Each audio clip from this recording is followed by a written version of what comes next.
сомневаться, но вот в один прекрасный день наша Кэти встретила Чака.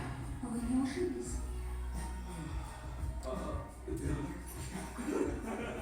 Я не успел к восторгу вернуть, как они поженились. Не, я что, я рад, конечно. Чака по имени Лем. Поначалу он все время спал. И ему снилось, ну, что там снится младенцам.